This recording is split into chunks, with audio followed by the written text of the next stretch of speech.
عبد الحليم والأغاني الوطنية.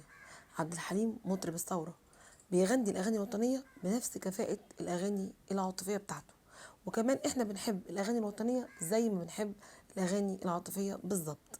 لكن وانا بعمل الفيديو اللي المفروض ان انا هعمله الأغاني الوطنية وهتكلم عن قد ايه عبد الحليم كمطرب ثورة، استوقفتني أغنية مهمة جدا في تاريخ الأغاني الوطنية.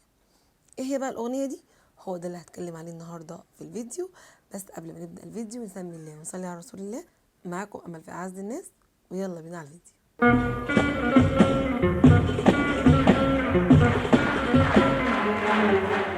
النهارده بقى كنت هعمل الفيديو مخصص لأغاني عبد الحليم الوطنية، ولأن عشان أتكلم عن أغاني عبد الحليم الوطنية مش هيكفيني فيديو واحد، ولكن قلت هتكلم على الأغاني المشهورة وجزء تاني للأغاني اللي مش مشهورة.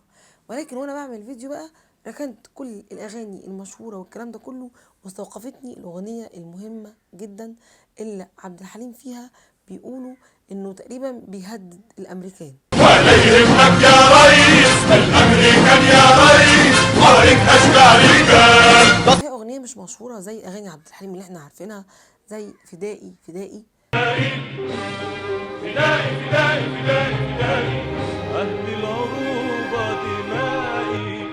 وأغنية كمان بالأحضان.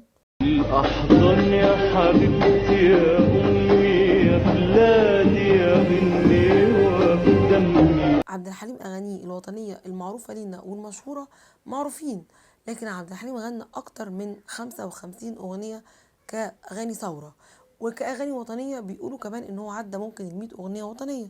لكن إحنا نعرف إيه من الأغاني الوطنية غير فدائي وبالأحضان وصورة وعدى النهار وابنك يقولك يا بطل وخلي السلاح صاحي؟ كل دي أغاني إحنا عارفينها. الأغاني اللي مش عارفينها كتيرة برضو قوي قوي، لذلك كنت أنا قررت اني اعمل لها فيديو مخصص ليها. والمفروض ان الفيديو ده يكون الاغاني الوطنيه الجميله اللي هنتكلم كنا عليها باستفاضه، ولكن الاغنيه دي استوقفتني لانها اغنيه بالنسبه لي كانت جديده. طبعا انتوا اكيد سمعتوها، في منكم سمعها وفي منكم برضو لا.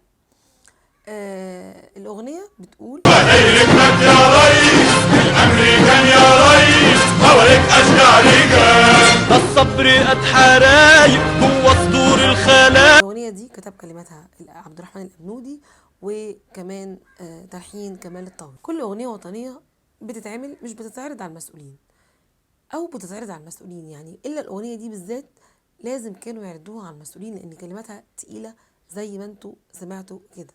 ما يصنع الحقايق الا عبور المحال. والأغنية دي عملت صيت كبير جدا، والمسؤولين اللي سمعوها طبعا قالوا لا تتذاع، وتتذاع كمان باستفاضة، والكلام ده كان على لسان الأستاذ وجدي الحكيم. هذه الغنوة يمكن هي اللي أنهت المرحلة تماما، لأن الأمريكان التقطوا هذه الغنوة وقدموها على جميع الشبكات في أمريكا وقالوا لهم شوفوا أدي المصريين. وقال كمان ان الامريكان اتضايقوا جدا من الاغنيه دي لان فيها لهجه تهديد كده وصيغه تهديد، وكمان عبد الحليم بيقولها بكل عزم وقوه. ده الصبر قد حرايق جوا صدور الخلايق. وكون بقى اغنيه توصل للامريكان وتثير غضبهم، ده معناه ان عبد الحليم برضو واصل بقوه جدا للدول الغربيه كمان، وده اللي كان بيتمناه عبد الحليم انه يوصل للعالميه. ويمكن لو امهله القدر انه يعيش اكبر من عمره كان فعلا وصل للعالميه، لان هو تقريبا كان معروف للدول العربيه كلها، واعتقد برضو الامريكان والفرنسويين والناس دي عارفينه، لان انا لما رحت بيته في اخر مره فتحوه كانوا واقفين معانا تحت ناس امريكان وقنوات اجنبيه بتذيع الحدث ده، بتذيع ان لما فتحوا بيت عبد الحليم الناس كلها متجمعه حوالين البيت. فالاغنيه فعلا اثارت غضب الامريكان. فعبد الحليم معروف انه بيغني الاغاني الوطنيه من كل قلبه، لذلك الاغاني الوطنيه نجح نجاح كبير جدا، وهو مطرب الثوره وغنى كتير من قلبه للثوره. ولما فزنا في 73 غنى برضو عبد الحليم عاش اللي قال، عاش الجهاد والكلمة بحكمة في الوقت المناسب. وغنى كمان النجمه مالت على القمر فوق في العلالي.